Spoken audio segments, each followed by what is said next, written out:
لها بحرية التعبير. فهل هي العقلية الإمبريالية التي لا تزال تتعامل وفي الألفية الثالثة وبعقلية بائدة بقيت حبيسة النظرة الدونية التقزيمية للأفراد والشعوب والأمم؟ وقبل الختام أجد نفسي مضطرا إلى تصحيح بعض المفاهيم، لكن قبل ذلك نود التعبير عن امتعاضنا الشديد كوفد مغربي عن برلمان المملكة المغربية بغرفتيه، واحتجاجنا الأشد لدى السيد الأمين العام للاتحاد عقب كلام صادر عن سيدة البرلمان الأنديني يمس بالوحدة الترابية لبلد عضو ومؤسس للاتحاد وأثناء فعاليات وأشغال الاتحاد.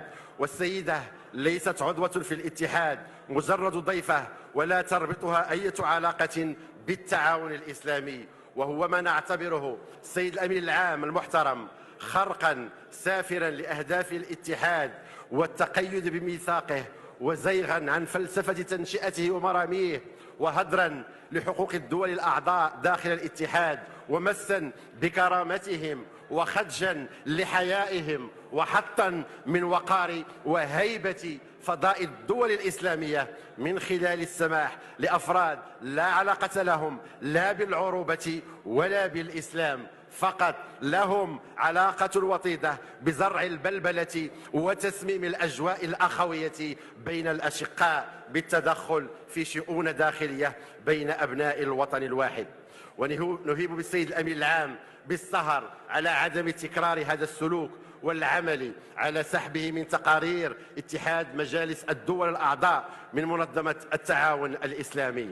فالمغرب كما الجزائر الشقيقة عانى من نير الاستعمار ونير الإمبريالية، وكان كفاحهما مشترك من أجل الحرية، وحصل المغرب على استقلاله منذ منتصف الخمسينيات، ومنذ ذلك الحين وهو ورش للبناء واستكمال لوحدته الترابية.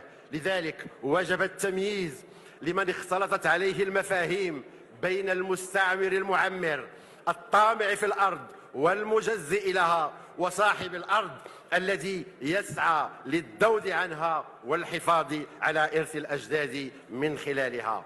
ولإخواني في الجزائر الشقيقة أقول: هل كان لا بد للسماح بتعكير هذا الجو الأخوي لبلد جار وأخ شقيق يحل ضيفا بين إخوانه وأخواته بعد حفاوة اللقاء وحرارة العناق وكرم الضيافة؟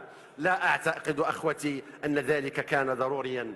وسأستعير تعبير للسيد النائب المحترم يوسف الرحمنية عن المجلس الشعبي الوطني لما قال خلال اجتماع للجنة السياسية عقب حديث بين الأشقاء: هنيونا. وهو تعبير دارج في المغرب أيضا. وأنا بدوري وسيرا على قول السيد النائب المحترم أقول لكم رجاء ثم رجاء باسم العروبة والأخوة والأمازيغية والإسلام: هنيونا. وسأختم